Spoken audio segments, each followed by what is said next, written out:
Hello guys, कैसे हैं आप सब। उम्मीद करती हूँ आप सब बहुत अच्छे होंगे। Welcome back to Deepa Bhati vlog.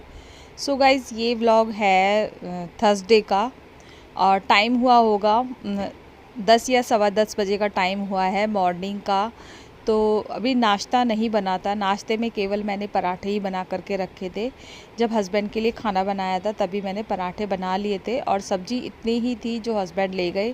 नाश्ता कर लिया तो अभी हमारा दोनों का ब्रेकफास्ट नहीं होता उतनी सब्ज़ी से। तो मैंने सोचा क्यों ना मैं दाल बना लूँ, और जो रखी हुई थी सब्ज़ी वो बेटे को पसंद नहीं थी। तो मैंने सोचा ये जो दाल मैं बनाऊँगी ये दाल सुबह भी अभी काम आ जाएगी, नाश्ते में भी और दोपहर को भी काम आ जाएगी।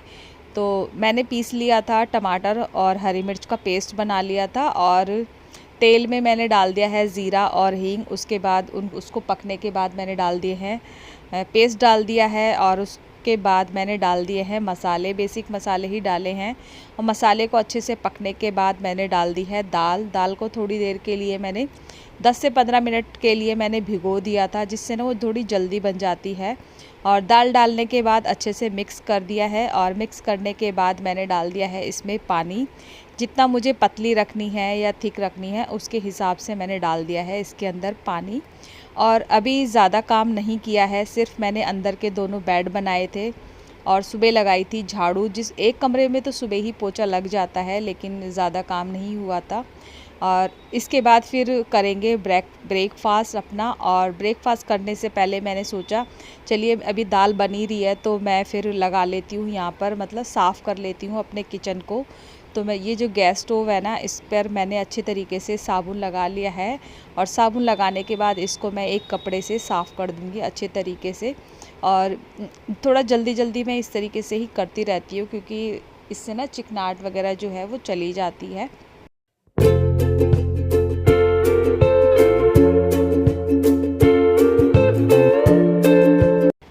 2-3 बार पानी में से कपड़े को निकालने के बाद इसको अच्छे तरीके से मैंने पोंछ दिया है, नहीं तो ना सफ़ेद सफ़ेद नज़र आने लग जाता है। तो चलिए गाइस, गैस स्टोव तो मैंने साफ़ कर दिया था, लेकिन एक तरफ की गैस में ना कुकर रखा हुआ था तो वो मैंने दूसरी वाली गैस पे रख दिया है और उस तरफ का एरिया जो है वो भी मैंने साफ़ कर दिया है। और इसके बाद बारी आती है बर्तन धोने की। तो एक साइड में बन रही है मेरी दाल और एक तरफ मैंने साबुन लगा ली थी बर्तनों में और अब इसको निकालना रह गया है मुझे पानी से। खाली पानी से ही निकालने हैं तो फटाफट से निकाल दूँगी। और जब सारे बर्तन एक साथ धो लेते हैं तो मैंने एक स्पंज रखती हूँ अलग से, ताकि बर्तनों में ना साबुन ना रहे बिल्कुल भी, तो उसी से ही साफ़ करती हूँ। क्योंकि इतने सारे बर्तन एक साथ धो के रख देते हैं तो वो सूखने लग जाते हैं, फिर उसमें जब धोते हैं ना कहीं सफ़ेद सा जो होता है ना वो छूटने लग जाता है। तो इसलिए मैं एक अलग से ही स्क्रब रखती हूँ जो मैं जब पानी से धोती हूँ तब उसको यूज़ करती हूँ। और बर्तन मेरे धुल गए हैं। इसके बाद ये जो मेरे डस्टर थे ना, ये किचन के जो टॉल हैं, इसको भी धो लिया है मैंने यहीं पर ही। किचन में ही धोती हूँ मैं, जो किचन के बर्तन होते हैं, सॉरी कपड़े जितने भी होते हैं ना डस्टर किचन के, वो मैं किचन में ही धोती हूँ, कभी भी बाथरूम के अंदर नहीं धोती हूँ। किचन का काम ख़त्म करने के बाद मैं आ गई हूँ अपनी ड्राइंग रूम में। और ड्राइंग रूम में मुझे अपने सोफ़े के जो कवर है ना ये ठीक करने हैं। और इससे पहले ये बेटा कर रहा था तो वो छोड़ के चला गया, शायद वो वॉशरूम में चला गया है। तो मैंने सोचा चलिए मैं कर लेती हूँ, वो तो अभी अंदर है। तो इसको पहले झाड़ लेती हूँ। वैसे ना वो ये जो कपड़े हैं ना उनको, मतलब जो कवर है ना, इनको झाड़ करके चला गया था और अब इनको बिछा लेती हूँ। और ये वाले कवर है ना गाइज़, ये मुझे बहुत पसंद है और ये ना टिक भी जाते हैं। लेकिन इनको बस एक ही कमी है इसके अंदर के, मैं इनको ना गर्मियों में नहीं बिछा पाती हूँ। लेकिन अब सर्दियाँ आ ही रही हैं, हल्का हल्का मौसम भी अच्छा होने लगा है, तो अब मैं इनको रेगुलर मतलब निकाल लिए हैं। और ये बहुत ही प्यारे से लगते हैं और ये मैंने खुद से ही बनाए थे। तो चलिए फटाफट से बिछा लेती हूँ सोफ़े के कवर और इसके बाद मैं करूँगी यहाँ की डस्टिंग।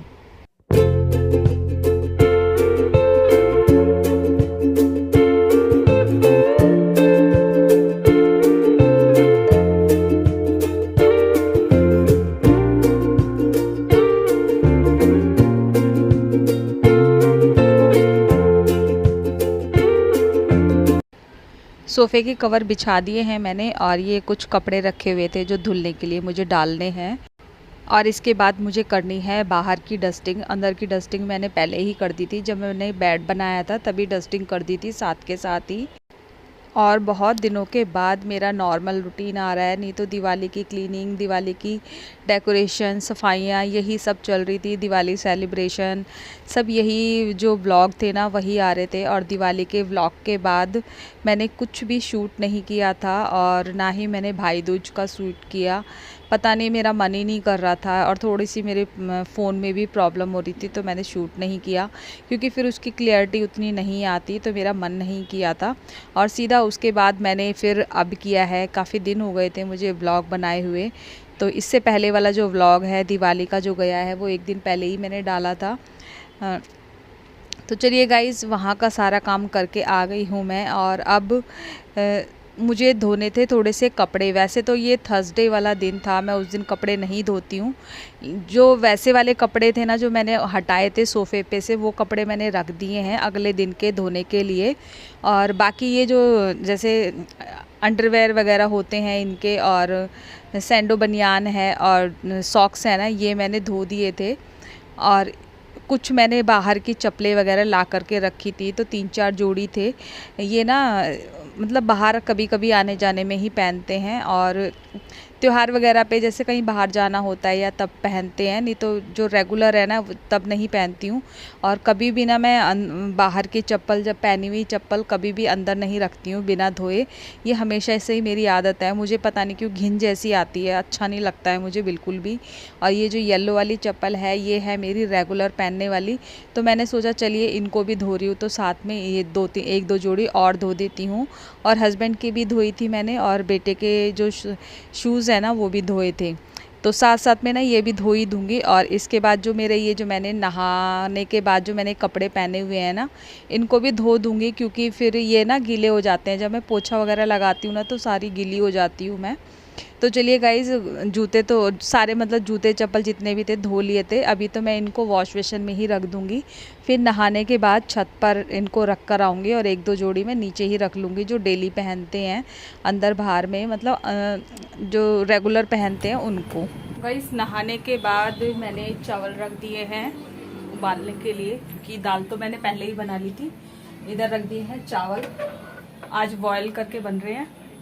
और काम कर लिया था सारा घर का, और जो कपड़े धोए थे वो भी सुखा दिए हैं, और कुछ कपड़े धुले थे मशीन से तो वो भी सुखा दिए हैं। और अब मैं जाऊंगी छत पर जो मैंने चप्पल जूते धोए हैं उनको रखने के लिए। वैसे धूप ज़्यादा नहीं आ रही है, लेकिन फिर भी पानी तो निकल ही जाएगा, 2 दिन में सूख जाएंगे। कुछ चप्पल जूते हैं जो हम डेली बाहर पहनते हैं, और कुछ हैं अंदर रखने वाले। तो चलिए चलते हैं छत पर। गाइस, ये यहाँ पे सुखा दिए हैं जूते चप्पल, और जो 2-3 जोड़ी तो मैंने यहाँ पे सुखा दिए हैं क्योंकि ये बाहर पहनने वाले हैं। 2 जोड़ी जो है रेगुलर पहनते हैं हम, डेली में जो पहनते हैं बाहर, वो मैंने रख दिए हैं नीचे, क्योंकि उसका पानी जल्दी से निकल जाएगा और सूख भी जाएंगे। और धूप तो ज़्यादा नहीं है, हल्की हल्की धूप हो रखी है। 3-4 दिन से कुछ ऐसा ही मौसम हो रखा है। और गाइस, आज है छठ, शायद आज वो जो पानी में खड़े होते हैं वो वाला है, और काफ़ी टफ होता है। तो आप सबको मेरी तरफ से छठ की ढेर सारी शुभकामनाएं। और अच्छा लगता है देख, मतलब इतना सारा होता है, मन तो करता है कि देखने के लिए जाओ, लेकिन थोड़ा दूर दूर होता है, अच्छा लगता है सब। चलिए गाइस, चलते हैं नीचे, क्योंकि अब लगने लगी है भूख। और अभी भी फ़िलहाल अभी पटाखे भी चल रहे हैं, दोपहर का टाइम हो रखा है और अभी भी पटाखे चल रहे हैं। काम तो नीचे सारा हो गया था, बस वही था। ऊपर लास्ट में मैं लेकर आई हूँ चप्पल जूते लेकर आई थी, और नीचे तो मैंने कपड़े सुखा दिए नीचे ही। ऊपर नहीं लेके आती हूँ, जब ज़्यादा हो जाते हैं मैं तब लेकर आती हूँ छत पर कपड़े, नहीं तो नीचे ही सुखा देती हूँ। तो चलिए गाइस, चलते हैं नीचे। और शायद इधर भी छठ की तैयारी चल रही है। छठ की तैयारी वैसे काफ़ी तरफ है, पास में ही पार्क है तो उसमें भी काफ़ी तैयारियां चल रही हैं छठ की। तो चलिए गाइस, चलते हैं नीचे। छत से मैं आ गई थी नीचे, और खाना मेरा बन चुका था, और चावल भी मैंने पानी निकाल लिया था। और इस छन्नी के अंदर ही ना मैं पानी निकाल लेती हूँ, मुझसे ना पतीले में पानी निकालना नहीं आता है, उसमें पानी रह जाता है, तो मैं इस छन्नी में ही डाल देती हूँ, जिससे ना सारा पानी निकल जाता है। तो सबसे पहले बेटे के लिए सर्व कर लिए हैं, चावल डाल लिए हैं थाली के अंदर, और एक कटोरी के अंदर डाल ली है दाल, और मिक्स करके कभी भी नहीं खाते हैं। और एक काट लिया था खीरा, तो पहले दे देती हूँ बेटे को और उसके बाद मैं अपने लिए डाल लूँगी। और अपने लिए डालने से पहले जितने भी चावल थे ना उसमें, तो ये जो स्टेनर जो है इसके अंदर, और तो ये चावल जो है मैं एक डोंगे में निकाल लूँगी दूसरे वाले बर्तन में, जिससे ना ये छन्नी जो है साफ़ हो जाएगी। धो दूँगी इसको साथ के साथ ही, नहीं तो चावल ना जैसे जैसे हवा लगती है तो सूखने लग जाते हैं और फिर इस छन्नी से ना छूटते भी नहीं है, फिर वो इसी में चिपके रह जाते हैं, जब धोते हैं तब भी नहीं हटते हैं वो। तो इसीलिए मैंने एक दूसरे बर्तन में निकाल लिए हैं और अपने लिए भी निकाल लिए हैं चावल। और एक कटोरी में मैं डाल लेती हूँ दाल, और फिर करेंगे अपना लंच आराम से। और दोपहर के टाइम ना मुझे ज़्यादातर अब मन करता है कि दाल चावल ही हो, और एक सबसे बड़ा रीज़न है क्योंकि अभी फ़िलहाल जो है मेरे कई दिनों से दांत में प्रॉब्लम चल रही है, तो मुझे उसका इलाज भी कराना है। लेकिन बस वही है ना कि मैं आलस कर जाती हूँ जाने का, कि इतनी दूर जाना होगा, और कभी कभी कुछ और भी प्रॉब्लम हो जाती है, इस वजह से मैं नहीं जा पाती हूँ। लेकिन जैसे खाना खाने बैठती हूँ ना तो सोचती हूँ अगले दिन मैं फिर ज़रूर जाऊँगी, लेकिन जैसे ही खाना खा के ख़त्म होती हूँ, क्योंकि ऐसे दांत में दर्द नहीं है, सिर्फ खाना खाती हूँ मैं तभी होता है, वरना नहीं होता है दांत में दर्द। तो चलिए गाइस, खाना मैंने खा लिया था, मतलब मैंने क्या, दोनों ने ही खा लिया था, माँ बेटों ने ही। और बर्तन छोड़ दिए थे मैंने, शायद नहीं धोए थे। मैंने सोचा कि जब शाम को चाय बनाऊंगी तो दोनों चीज़ के ना तभी धो लूँगी। और ये कपड़े रखे हुए थे, 2-3 दिन हो गए थे इन कपड़ों को रखे हुए, मैंने फ़ोल्ड नहीं किए थे, मतलब इकट्ठे ही होते जा रहे थे। 2 से 3 दिन के कपड़े थे। और ये जो बेडशीट है ना, जो दिवाली में मैंने बिछाई थी, न्यू बेडशीट है ये, तो इनको भी फ़ोल्ड कर देती हूँ दोनों को, और इनको मैं रख दूँगी। और बहुत सारे कपड़े ना प्रेस वाले हो रहे हैं, हस्बैंड के कपड़े हैं, क्योंकि त्यौहार में इतने सारे कपड़े पहन रहे थे हम, बस पहनते जा रहे थे और रखते जा रहे थे। तो देखती हूँ कब इन पे प्रेस करूँगी। तो गाइज़, आज का वीडियो यहीं ख़त्म करती हूँ, मैं मिलूँगी आपसे नेक्स्ट व्लॉग में। Take care, bye bye.